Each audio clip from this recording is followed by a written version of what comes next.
चलो सीखें कुरान, कैसा है अजर सुना, एक नेकी ऐसी मिले जिसके जो बराबर है। अल्हम्दुलिल्लाहि रब्बिल आलमीन वस्सलातु वस्सलामु अला सय्यिदिल अंबिया वल मुरसलीन, अम्मा बाद फ़अऊज़ु बिल्लाहि मिनश शैतानिर रजीम, बिस्मिल्लाहिर रहमानिर रहीम। पढ़िए अस्सलातु वस्सलामु अलैका या रसूल अल्लाह, अस्सलातु वस्सलामु अलैका या रसूल अल्लाह, व अला आलिका व अस्हाबिका या हबीब अल्लाह, व अला आलिका व अस्हाबिका या हबीब अल्लाह, अस्सलातु वस्सलामु अलैका या नबी अल्लाह, अस्सलातु वस्सलामु अलैका या नबी अल्लाह, व अला आलिका व अस्हाबिका या नूर अल्लाह, व अला आलिका व अस्हाबिका या नूर अल्लाह। तो प्यारे बच्चों और किड्स मदनी चैनल के नाजरीन, एक बार फिर आपको वेलकम कहते हैं, खुशामदीद कहते हैं, मरहबा कहते हैं हमारे इस प्यारे से प्रोग्राम में जिसका नाम है आए कुरान सीखें। तो अपने प्रोग्राम की इब्तिदा दुरूद पाक की फजीलत से करते हैं। प्यारे बच्चों और किड्स मदनी चैनल के नाजरीन, अल्लाह पाक के प्यारे नबी, आखिरी नबी मोहम्मद अरबी सल्लल्लाहु अलैहि वसल्लम ने इरशाद फरमाया, बरोज़े क़यामत लोगों में से मेरे करीब तर यानी ज़्यादा करीब वो होगा जिसने दुनिया में मुझ पर ज़्यादा दुरूद पाक पढ़े होंगे। सुभान अल्लाह, सल्लु अलल हबीब सल्लल्लाहु अलैहि मोहम्मद। प्यारे बच्चों और किड्स मदनी चैनल के नाजरीन, आइए बढ़ते हैं अपने पहले सेगमेंट की जानिब जिसका नाम है आए पढ़ें कुरान। चलो सीखें कुरान, चलो सीखें कुरान। तो प्यारे बच्चों और किड्स मदनी चैनल के नाजरीन, जैसा कि आप जानते हैं कि हम अपने इस सेगमेंट में सूरह मुज़्ज़म्मिल सीख रहे थे और सूरह मुज़्ज़म्मिल की 5 आयात हम सीख चुके हैं। आज इंशाअल्लाह हम मज़ीद 2 आयात की तिलावत करेंगे। तो आप सब रेडी हैं? जी। तो पहले मैं आपको ये आयात पढ़कर सुनाता हूँ, उसके बाद मिलकर हम इन आयात को दुरुस्त तरीके से पढ़ना सीखेंगे, ठीक है? और कुछ कवायद जो इसमें अप्लाई हो रहे हैं वो भी सीखेंगे। बिस्मिल्लाहिर्रहमानिर्रहीम। इन्न नाशिअतल लैलि हिया अशद्दु वत्अन व अक़वमु क़ीला इन्न लका फिन्नहारि सबहन तवीला। प्यारे बच्चों, सबसे पहले आप देखें यहाँ क्या है? नून मुशद्दद। नून पर जब 3 दांतों वाली शक्ल जिसे तशदीद कहते हैं ये आ जाए तो इसे हम मुशद्दद कहते हैं। क्या कहते हैं? शद्दद। तो यहाँ नून मुशद्दद है और नून मुशद्दद में हम क्या करते हैं? नहीं मालूम? साइम भाई क्या करते हैं? गुन्ना करते हैं। गुन्ना किसे कहते हैं ये मालूम है आपको? नाक से आवाज निकालना। नाक से आवाज़ निकालने को। प्यारे बच्चों, नाक में आवाज़ ले जाकर पढ़ने को गुन्ना कहते हैं। किसे कहते हैं गुन्ना? नाक में आवाज ले जाकर पढ़ने को गुन्ना कहते हैं। नाक में आवाज़ ले जाकर पढ़ने को गुन्ना कहते हैं, ठीक है? तो यहाँ पर हम गुन्ना करेंगे यानी नाक में आवाज़ ले जाकर इसकी अदायगी करेंगे, ठीक है जी। फिर इसके बाद प्यारे बच्चों यहाँ पर आप देखें दाल पर तशदीद है। क्या है? तजदीद। दाल जो है ये हुरूफ कलकला में से है। किन में से है? हुर्फ कलकला।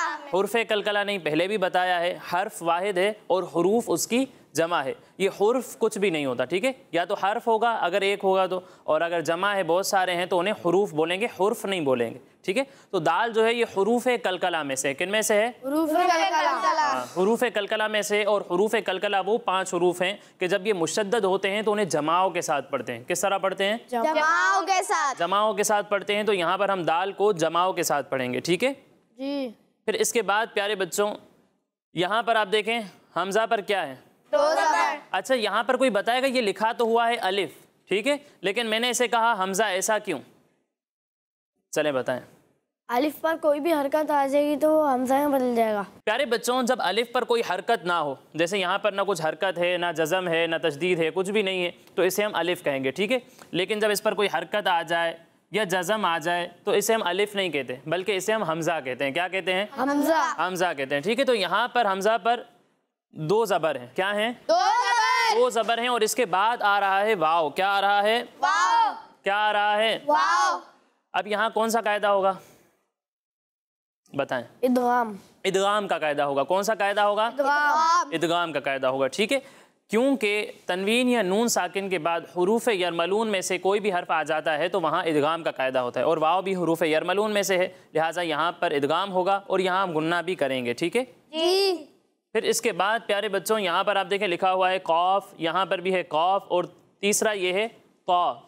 ये तीनों जो है ये हुरूफ मुस्तालिया हैं, ठीक है? और हुरूफ मुस्तालिया को हम किस तरह पढ़ते हैं? हर हालत में पुर यानी मोटा। हर हालत में पुर, जहाँ भी होंगे इन्हें पुर पढ़ेंगे, मोटा करके पढ़ेंगे, ठीक है? तो इस बात का आपने यहाँ पर ख्याल रखना है। फिर इसके बाद यहाँ भी आप देखें नून मुशद्दद है, यहाँ भी नून मुशद्दद है। मुशद्दद है। तो यहाँ पर हम क्या करेंगे? गुन्ना। गुन्ना। क्या करेंगे? गुन्ना। गुन्ना यानी नाक में आवाज़ ले जाकर इसकी अदायगी करेंगे। फिर इसके बाद प्यारे बच्चों यहाँ देखें आप बा है, बा भी हुरूफ कलकला में से, किन में से है? हुरूफ कलकला। हुरूफ कलकला में से, ठीक है। और हुरूफ कलकला के बारे में मैंने आपको बताया कि जब वो मुशद्दद हो यानी उन पर तशदीद आ जाए तो उन्हें जमाओं के साथ पढ़ते हैं। अब यहाँ तशदीद तो नहीं है, यहाँ पर जज़म आ रहा है, यहाँ इन्हें किस तरह पढ़ेंगे? चले मैं बताता हूँ। हुरूफ कलकला अगर मुशद्दद हों तो उन्हें जमाओं के साथ पढ़ते हैं, और अगर हुरूफ कलकला साकिन हो यानी उन पर जज़म आ जाए तो उनमें कलकला खूब ज़ाहिर होता है, यानी आवाज़ जो है वो लौटती हुई महसूस होती है। यानी जब आप इसको पढ़ेंगे तो इसे सब हन नहीं पढ़ेंगे, ठीक है, इसे पढ़ेंगे सब हन। ये जो बा की आवाज़ लौटती हुई महसूस हो रही है ना, ये है कलकला, ठीक है। इसे पढ़ेंगे सब हन, पढ़ें सब हन। सब हन। सब हन। एक और बात, यहाँ हा पर क्या है? दो ज़बर। दो ज़बर, और इसके बाद क्या आ रहा है? त्वा आ रहा है, त्वा आ रहा है, त्वा। अच्छा, बाज़ बच्चे से पढ़ते हैं तोएं, कोई पढ़ता है त्वा, ठीक है ना। तो इस तरह आपने नहीं पढ़ना, इसे पढ़ेंगे तो, ठीक है। इसे मोटा पढ़ना है, नाक में आवाज़ नहीं ले जानी, ठीक है। तो, समझ में आया? ठीक है। तो यहाँ तनवीन के बाद आ रहा है तो, यहाँ पर प्यारे बच्चों इख्फा का कायदा होगा। कौन सा कायदा होगा? इख्फा। इख्फा का कायदा होगा। साइम भाई आप बताएंगे क्यों इख्फा का कायदा होगा? नून साकिन और तनवीन के बाद हुरूफ इख्फा में से कोई भी हुर्फ आ जाएगा तो इख्फा होगा, और नून साकिन और तनवीन में गुन्ना करके पढ़ेंगे। अच्छा, ये कह रहे हैं नून साकिन या तनवीन के बाद हुरूफ इख्फा में से कोई भी हुर्फ आ जाएगा, हुर्फ आ जाएगा, हुरूफ आ जाएगा, हुर्फ आ जाएगा। चलें पहले कायदा सुन लें। नून साकिन या तनवीन के बाद हुरूफ इख्फा में से कोई भी हर्फ आ जाएगा तो वहाँ इख्फा होगा। क्या होगा? इख्फा। इख्फा होगा। अब गलती आपने ये की कि आपने हर्फ को हुर्फ पढ़ा, वही गलती है। मैंने पहले भी बताया, वाहिद को कहते हैं हर्फ, क्या कहते हैं? हर्फ। और जमा को कहते हैं हुरूफ, क्या कहते हैं? हुरूफ। हुर्फ कुछ भी नहीं होता, ठीक है, इस बात का आपने ख्याल रखना है। तो नून साकिन या तनवीन के बाद हुरूफ इख्फा में से कोई भी हर्फ आ जाए वहाँ क्या होगा? इख्फा। इख्फा होगा। तो यहाँ पर भी इख्फा है और यहाँ हम गुन्ना भी करेंगे, ठीक है। अब आखिर में ये बात नोट करनी है, पिछले एपिसोड में भी बताया था कि जिस कलिमे पर आप वक्फ कर रहे हैं उसके आखिर में अगर दो ज़बर की तनवीन हो तो तनवीन को वक्फ में अलिफ से बदल देते हैं। किससे बदल देते हैं? अलिफ से। हाँ, तो इन दोनों जगहों पर देखें आप, कलमे के आखिर हर्फ पर क्या है? दो ज़बर की तनवीन है, ठीक है। तो जब आप वक्फ करेंगे तो इसे आप तवील नहीं पढ़ेंगे। जैसे आपको पता है नॉर्मली किसी कलिमे पर हम वक्फ करते हैं तो क्या पढ़ते हैं? उसे साकिन कर देते हैं, नॉर्मली यही होता है ना। लेकिन आपने दो ज़बर की तनवीन में ऐसा नहीं करना, इसे पढ़ेंगे तवीला, तवीला, तवीला, तवीला, और इसे पढ़ेंगे क़ीला, क़ीला, क़ीला। क़ीला। आपको पुर पढ़ना है, ठीक है जी। तो ये कवायद हमारे मुकम्मल हो गए। अब आइए मिलकर इन दोनों आयात की तिलावत करते हैं। इन्ना नाशिअतल लैली, इन्ना नाशिअतल लैली, इन्ना नाशिअतल लैली, इन्ना नाशिअतल लैली, हिया अशद्दु हिया अशद्दु वत्अन वत्अन व अक़वमु क़ीला, वअक़वमु क़ीला, व अक़वमु क़ीला। वअक़वमु क़ीला। अच्छा, मैंने आपको हुरूफ कलकला के बारे में बताया ना कि जब वो साकिन हो तो उनमें आवाज़ जो है वो लौटती हुई महसूस होती है, ठीक है। तो यहाँ पर भी आप देखिए तो भी हुरूफ कलकला में से है और ये भी साकिन है, यहाँ कौफ हुरूफ कलकला में से है, ये भी साकिन है, ठीक है। तो दोनों जगहों पर आवाज़ जो है वो लौटती हुई महसूस होगी।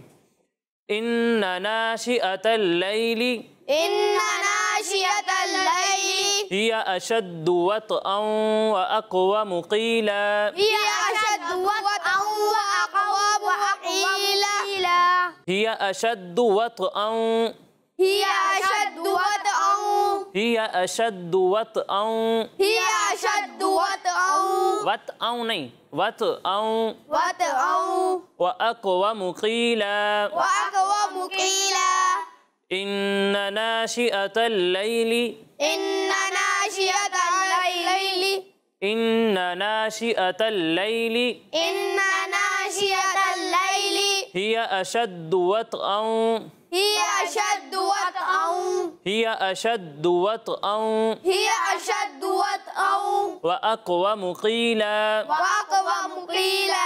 अच्छा, बाज़ बच्चे यहाँ दाल मुशद्दद में जमाव नहीं कर रहे, पहले ही बताया हुरूफ कलकला मुशद्दद हो तो वहाँ जमाव के साथ पढ़ते हैं, ठीक है। तो यहाँ जमाव के साथ इसकी अदायगी करनी है।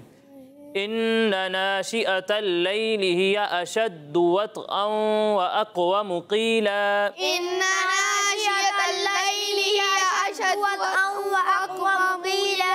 इन्न नाशिअतल लैलि इन्ना नाशिअतल लैलि हिया अशद्दु वत्अन हिया अशद्दु वत्अन हिया अशद्दु वत्अन हिया अशद्दु वत्अन व अक़वमु क़ीला। व अक़वमु क़ीला।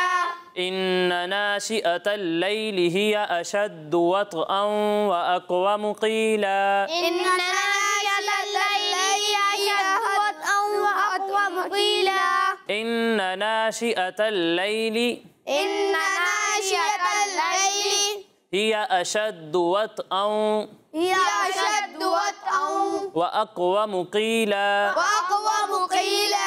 व अक़वमु क़ीला। व अक़वमु क़ीला। इन्न नाशिअतल लैलि हिया अशद्दु वत्अन व अक़वमु क़ीला।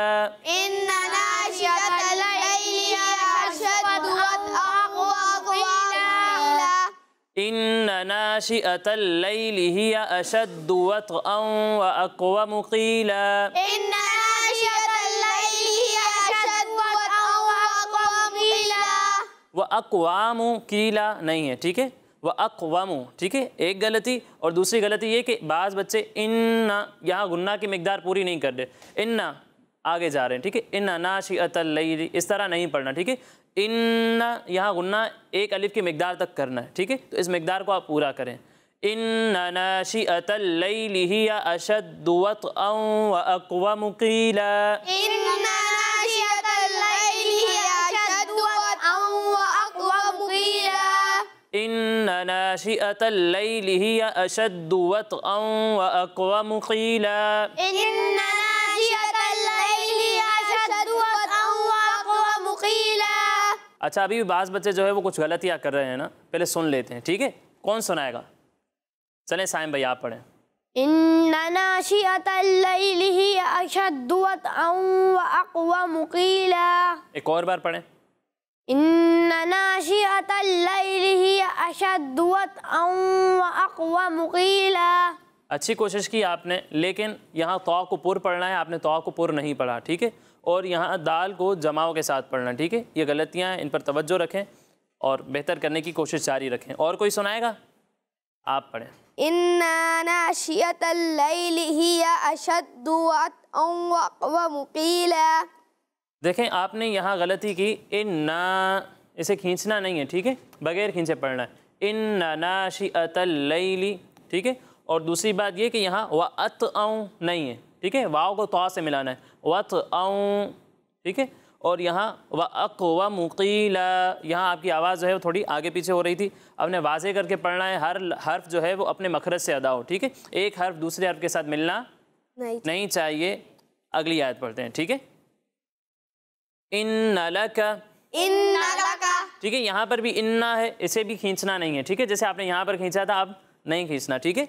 इन्ना लका, इन्ना लका, इन्ना लका इन्ना लका फिन्नहारी, फिन्नहारी, फिन्नहारी, फिन्नहारी, फिन्नहारी, फिन्नहारी, इन्न लका फिन्नहारी। इन्ना लका फिन्नहारी। साइम भाई आप यहाँ गुन्ना की मिक़दार पूरी नहीं कर रहे, ठीक है, यहाँ गुन्ना की मिक़दार पूरी करें।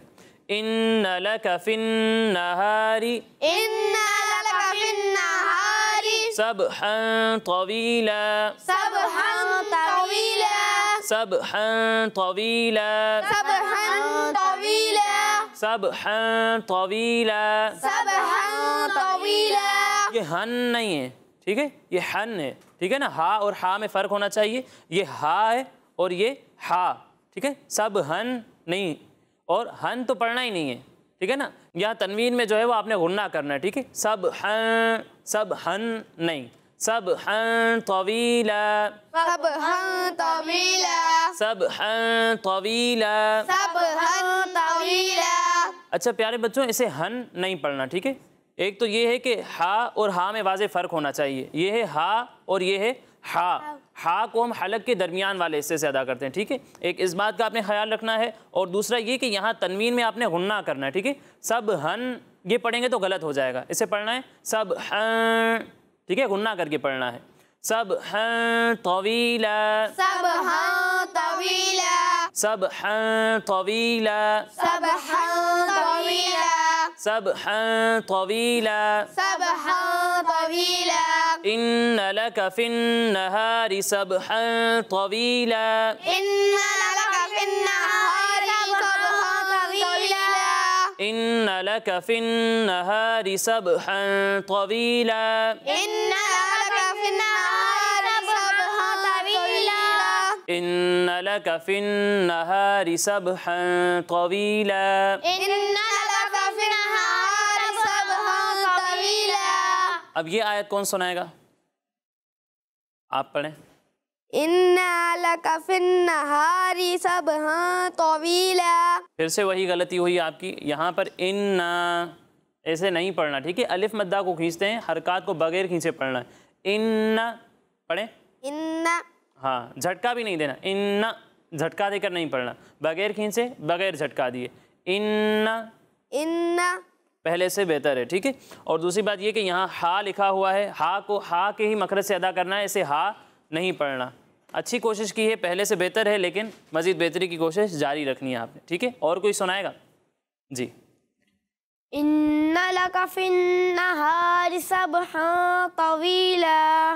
माशाअल्लाह, अच्छी कोशिश की आप सब ने, लेकिन मज़ीद बेहतरी की कोशिश जारी रखनी है। बार बार पढ़ते रहें, तकरार के साथ पढ़ते रहें, प्रैक्टिस करते रहें, इंशाअल्लाह जो गलतियाँ हुई हैं आपसे वो ठीक हो जाएंगी। अल्लाह पाक हमें सही तरीके से कुरान पाक पढ़ने की तौफीक अता फरमाए। आमीन। प्यारे बच्चों और किड्स मदनी चैनल के नाजरीन, इसी के साथ हमारा ये पहला सेगमेंट मुकम्मल हुआ। अब अगले सेगमेंट की जानिब बढ़ने से पहले बताता चलूँ कि हमारे ये तमाम प्रोग्राम्स हमारे स्क्रीन पर दिए हुए यूट्यूब किड्स मदनी चैनल पर भी अपलोड होते हैं। आप वहाँ जाकर हमारे ये तमाम प्रोग्राम्स देख सकते हैं। अब आइए बढ़ते हैं अपने अगले सेगमेंट की जानिब, जिसका नाम है कुरान में ज़िक्र है। चलो सीखें कुरान, चलो सीखें कुरान। प्यारे बच्चों और किड्स मदनी चैनल के नाजरीन, सेगमेंट है हमारा कुरान में ज़िक्र है, और आज बड़ा ही हमारा इंटरेस्टिंग मौजू है, आपने तवज्जो के साथ सुनना है। सबसे पहले इस टॉपिक से रिलेटेड एक आयत मुबारका सुनते हैं। बड़ी ही मशहूर व मारूफ आयत मुबारका है। अल्लाह पाक कुरान पाक में इरशाद फरमाता है, मा कान मुहम्मदुन अबा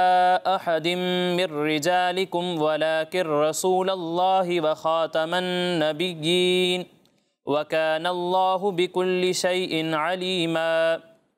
तर्जमाए कंजुल इरफान, मुहम्मद तुम्हारे मर्दों में किसी के बाप नहीं हैं, लेकिन अल्लाह के रसूल हैं और सब नबियों के आखिर में तशरीफ़ लाने वाले हैं, और अल्लाह सब कुछ जानने वाला है।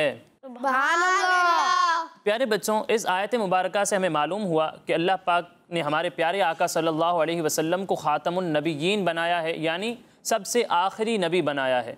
तो कुरान पाक में तो इस बात का जिक्र है ही। हमारे प्यारे आका सल्लल्लाहु अलैहि वसल्लम ने ख़ुद भी इरशाद फरमाया कि मैं नबियों में से सबसे आखिर में आने वाला हूँ, मेरे बाद कोई नबी। हाँ प्यारे बच्चों, नबी पाक सल्लल्लाहु अलैहि वसल्लम के बाद किसी तरह का कोई नबी, कोई रसूल ना आया है, ना क़यामत तक आ सकता है। यानी ये पॉसिबल ही नहीं है कि हमारे प्यारे आका सल्लल्लाहु अलैहि वसल्लम के बाद कोई नबी आए, ठीक है, ये मुमकिन ही नहीं है।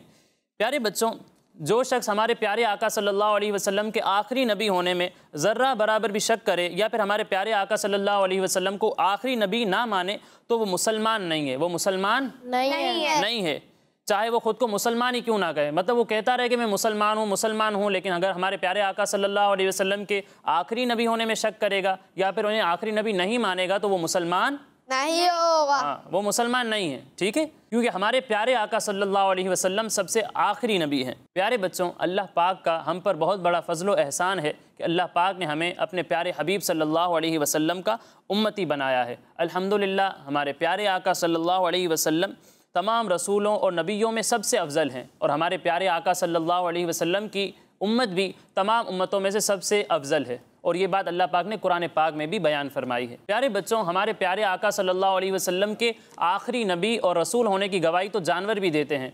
एक मरतबा कबीला बनु सुलैम का एक शख्स हमारे प्यारे आका सल्लल्लाहु अलैहि वसल्लम की बारगाह में हाजिर हुआ। उसके पास जो है वो उसका एक जानवर गोह था। किसी को मालूम है गोह क्या होती है? किसी को मालूम है? प्यारे बच्चों, ये छिपकली की तरह दिखने वाला एक जानवर होता है, लेकिन छिपकली से थोड़ा बड़ा होता है। उसके पास ये जानवर था। उसने हमारे प्यारे आका सल्लल्लाहु अलैहि वसल्लम की बारगाह में अर्ज़ की कि मैं उस वक्त तक आप पर ईमान नहीं लाऊंगा जब तक मेरी ये गोह आप पर ईमान ना लाए। ये कहकर उसने अपनी गोह को आपके सामने डाल दिया। हुज़ूर सल्लल्लाहु अलैहि वसल्लम ने गोह को पुकारा तो उसने लब्बैक व सअदैक, यानी मैं हाजिर हूँ और फरमा बरदारी के लिए तैयार हूँ, ये सदा इतनी बुलंद आवाज़ से लगाई कि वहाँ पर मौजूद तमाम लोगों ने उस गोह की ये आवाज़ सुन ली। फिर हुज़ूर सल्लल्लाहु अलैहि वसल्लम ने पूछा, ए गोह, ये बता कि मैं कौन हूँ? हुज़ूर अलैहिस्सलातु वस्सलाम ने क्या सवाल किया कि मैं कौन हूँ? मैं कौन हूँ? तो गोह ने बुलंद आवाज़ से कहा, अंत रसूल रब्बिल आलमीन व ख़ातमुन नबिय्यीन, यानी आप अल्लाह रब्बुल आलमीन के रसूल हैं और आखिरी नबी हैं। कौन हैं? आखिरी नबी। हाँ, आखिरी नबी हैं। जिसने आपको सच्चा माना वो कामयाब हो गया, और जिसने आपको झुटलाया, आपको ना माना, तो वो नाकाम हो गया। ये देखकर वो शख्स जो था कबीला बनु सुलैम का, फ़ौरन कलिमा पढ़कर मुसलमान हो गया। सुभान अल्लाह। प्यारे बच्चों, इससे मालूम हुआ कि जानवर भी इस बात को जानते हैं कि हमारे प्यारे आका सल्लल्लाहु अलैहि वसल्लम अल्लाह पाक के रसूल हैं और सबसे आखिरी नबी हैं। कौन हैं? सबसे आखिरी नबी। सबसे आखिरी नबी हैं।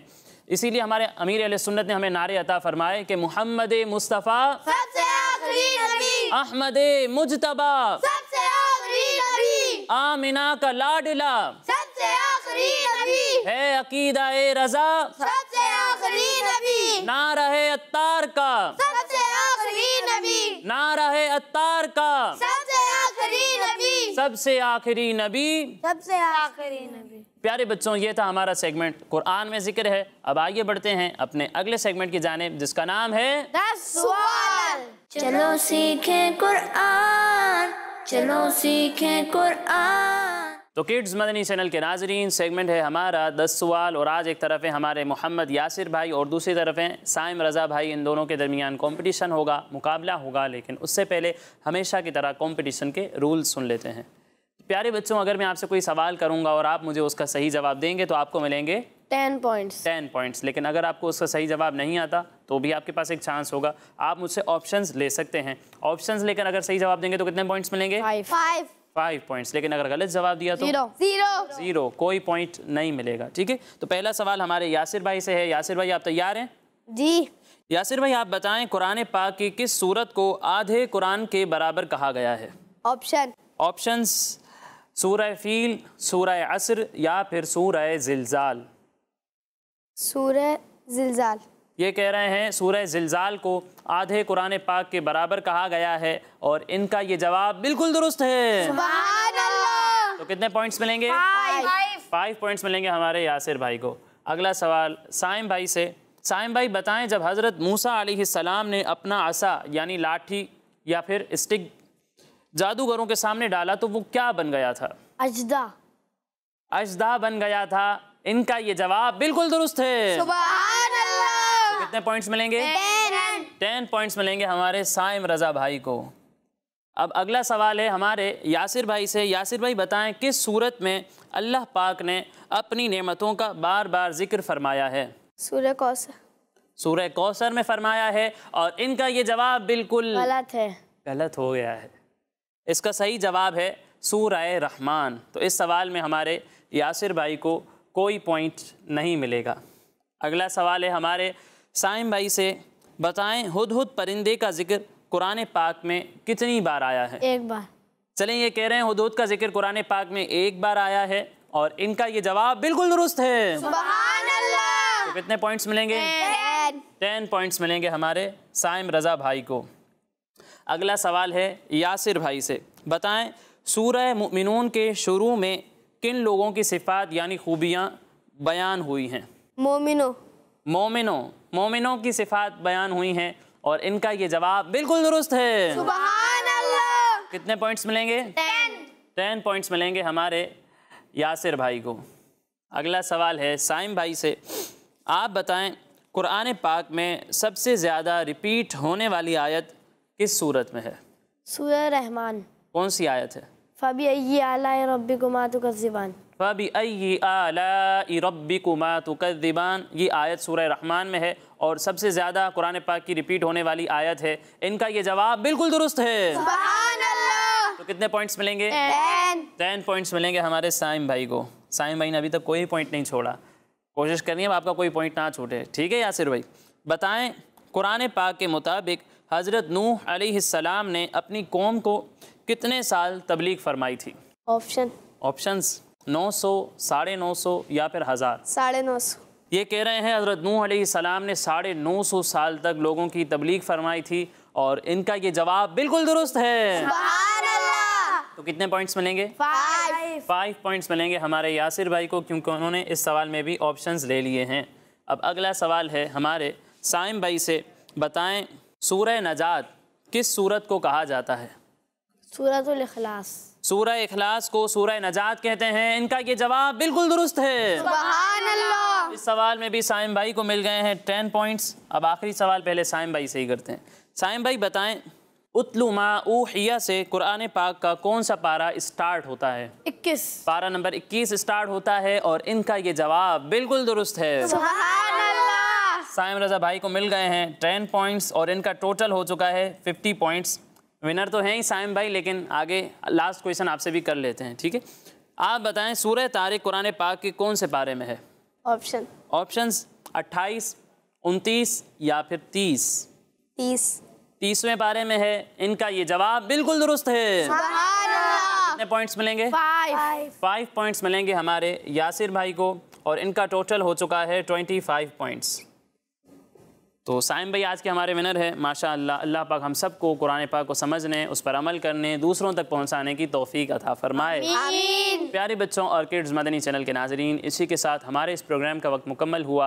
इंशाअल्लाह अगले प्रोग्राम में मज़ीद आयात, मज़ीद इन्फॉर्मेशन के साथ हाज़िर होंगे। तब तक के लिए इजाज़त दीजिए, अपना ख्याल रखिए। अस्सलामु अलैकुम वरहमतुल्लाहि वबरकातुहू। वालेकुम अस्सलाम वरहमतुल्लाहि वबरकातुहू। सल्लू अलल हबीब सल्लल्लाहु तआला अला मुहम्मद सल्लल्लाहु अलैहि वसल्लम।